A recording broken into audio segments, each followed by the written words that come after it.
হরে কৃষ্ণ বন্ধুরা, জয় জগন্নাথ। এখানে দেখতে পাচ্ছ আয়ুষ আর পিয়ুষ ঘুমিয়ে আছে। তো সেটা ভাবো না যে সকালবেলা, এটা কিন্তু দুপুরবেলা খাওয়া দাওয়া করে মানে ওরা ঘুমিয়ে আছে। আর এখন আমি ভিডিওটা শুরু করলাম, ভাবলাম সকাল থেকে তো ভিডিওটা শুরু করা হয়নি, তো এখন থেকে শুরু করি। আর এখানে আমার রাধা মাধব জগন্নাথ মহাপ্রভু মানে দুপুরের খাওয়া দাওয়া করে নিদ্রাতেই আছে। আমি লাইটটা জ্বালালাম তোমাদের দর্শন করাবো বলে। দেখতেই পাচ্ছ এখানে 3টা বাজে 10 মিনিটের মতো বাকি আছে। আর আমার ঘুম পাচ্ছিল না, তো ভাবছিলাম বসে বসে কী করবো, তো ছোট একটা মিনি ব্লগই করা যাক।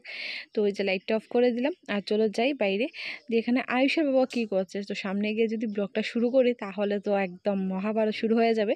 তো সেই জন্য আমি ঘরে বসেই তোমাদের দেখালাম।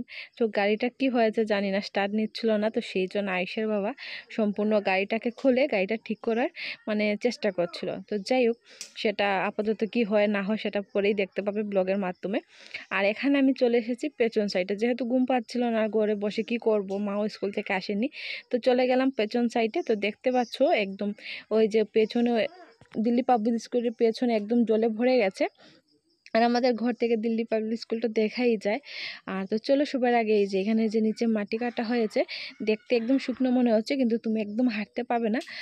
মাটিগুলো একদম কাদা হয়, একদম হাঁটতে তো পারাই যাবে না, পা একদম ঢুকে যায় মনে হচ্ছে না, কিন্তু কিন্তু একদম হাঁটা যায় না। কিন্তু গরুগুলোর জন্য ভালো হয়েছে, নতুন নতুন ঘাস দেখতে পাচ্ছ। এগুলো গরুর মানে গরু ছাগলের ওদের, আজকে মহিষও আসে ঘাসগুলো খাওয়ার জন্য, নতুন নতুন ঘাস, তো ওদের জন্য ভালোই হয়েছে। আর এখানে দেখতে পাচ্ছ আমিও পেছন সাইডে আর এক সাইডে গালটা ফুলে গেছে, তো সেই জন্য আমি ভয়েস ওভারটা পরে দিচ্ছি। এই যে দাঁতের বেদনার জন্য এই সাইডটা ফুলে গেছে, না কথা বলতে পারছি না কিছু খেতে পারছি, এই একটা যন্ত্রণাতে আমি আছি। আর তো চলো আস্তে আস্তে আমার ঠাকুরের শয্যা থেকে ঘুম থেকে ওঠার সময় হয়ে গেছে।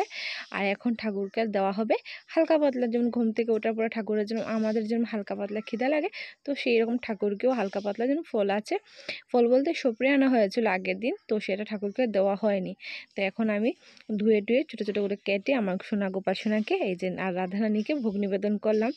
আর কি হয়েছে, সকালে আমার মালা জপ করা মানে 4 মালা জপ করেছিলাম, বাকি 12টা মালা রয়েই গেছে।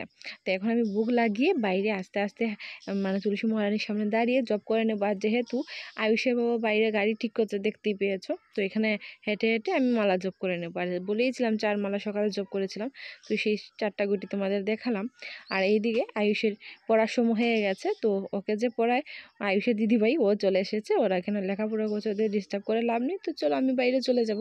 আর এখানেও আয়ুষের বাবা এখনও বসে আছে, তো গিয়ে যদি বেশি জ্ঞান জ্ঞান করি তাহলে মানে আমি খেয়ে মানে খাবো আর কি, বকা সকা খাবো। সেই জন্য মালাটা নিয়ে চলে গেলাম। তুমি তোমার কাজ করতে থাকো বাপু, আমি আমার মালাটা জপ করতে থাকি, তাহলে তোমারও কোনো সমস্যা নেই, আর আমার মালা জপ করাও হয়ে যাবে। আর এখানে দেখতে পাচ্ছ বিকেল হয়ে গেছে, আমাদের গরুগুলো চলে এসেছে, আর আমার মালা জপ করাও হয়ে গেছে। আর আমি এখানে চলে এসেছি আমার গোপাল সোনার ভোগটা নামাতে। ভোগ টোগ নামিয়ে প্রসাদ খেয়ে চাটা খেয়ে আইসে বাবা বললো চলো, গাড়িটা যখন আপাতত মোটামুটি ঠিক হয়েছে, বাকি দোকানে গিয়ে ঠিক হবে। তো আমি একটা শাড়ি ঝটপট করে পরে রেডি হয়ে বেরিয়ে পড়লাম। আর গাড়িটা দিয়ে দেওয়া হয়েছে ঠিক করার জন্য।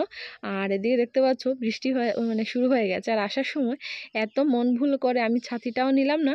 আর তারপর তো গাড়িতে একটু কিছু বকা টকা খালাম যে বৃষ্টির সময় ছাতিটা মনে করে নিলে না। আমি বললাম আমি না হয় ভুলে গেছি, তুমি তো মনে রাখতে পারতে, তুমিও তো মনে রাখোনি। তো যাই হোক, এখানে দেখতে পাচ্ছ প্রচুর বৃষ্টি, এত বৃষ্টি মানে হাঁটতে গেলে ভিজিয়ে যাব। তারপর কিছু সময় একটা দোকানে দাঁড়িয়ে তারপর চলে এলাম মার্কেটে। আসার কারণটা হয়েছে আয়ুষের জন্য কিছু একটা বক্স নেব। আর এসেছিলাম আয়ুষের জন্য বক্স নেওয়ার জন্য, কিন্তু সেটা বক্স নেওয়া হলো না, আমাদের ভালো লাগে না, সব কিছু প্লাস্টিকের, কিন্তু আমাদের আয়ুষ এত চঞ্চল এগুলো ভেঙে দেবে, তো সেই জন্য প্লাস্টিকের বক্স থেকে নেওয়া হলো না। আর গিয়েছিলাম বক্স নিতে, কিন্তু নিয়ে আসলাম আচার, আরও চা ছাকবার চাটনি, আরও বহুত কিছু নিয়ে এসে গেছি, না হয় তোমাদের পরে দেখাবো। আর মার জন্য কিছু কাপড় মানে নিতে নেবো ভাবছিলাম, তো সেটাও নেবো আর কি, সেটাও বিশাল মার্কেটে নেই, সেটা যেতে হবে আমাদের নর্মাল ফাটক বাজার, এখানেই যেতে হবে। তো ফাটক বাজার থেকে জিনিস টিনিস নিয়ে দেখতে পাচ্ছ আমরা আবার টোটো করে ঘরের দিকে রওনা হলাম। আর আসার সময় বৃষ্টি ছিল, আর এখন ঘরে যে যাচ্ছি ঘরেও বৃষ্টি, মানে ছাতিটা না আনার কারণে আমার বকুনির মানে শরীরটা দিচ্ছে আমাকে বৃষ্টি, যে তুই খা বকুনিটা খা, জিনিস মনে করে না আনলে যা হয় আর কি। তখন দেখতে পাচ্ছ ঘরে চলে এসেছি, ওরা বাবা 2 ছেলে আর বাবা মিলে ওরা গেম খেলছে। তো যে ওদের ডিস্টার্ব করে লাভ নেই, তোমাদের দেখাই আমরা কি এনেছি। তো এখানে দেখতে পাচ্ছ 6টা পেটিকোট আছে। তো আমরা একটা দুটা কিনি না, সত্যি কথা বলতে একসাথে 6টা ডজন নিয়ে আসি, আর ব্লাউজ যদি আনি তো ব্লাউজ একসাথে 12টা করে নিয়ে আসি। তে কী হয়, আমাদের লাভও হয়ে যায়, একটু মানে একটু প্রাইসটাও কম থাকে, আর ছটা কিনলে আমাদের একদম 1 বছরের মতো চলে যায়।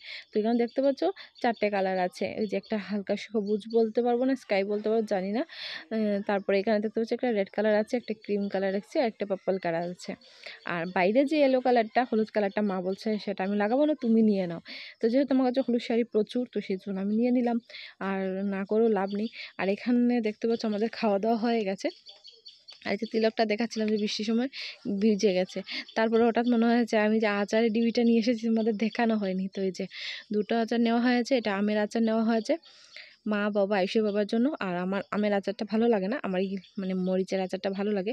সেটা ঝাল না কিন্তু, একদম টক টক লবণ লবণ, সেটা আমার ভালো লাগে। তো যাই হোক, আজকে ছোটো মিনি ভিডিওটা কেমন লাগলো তোমার?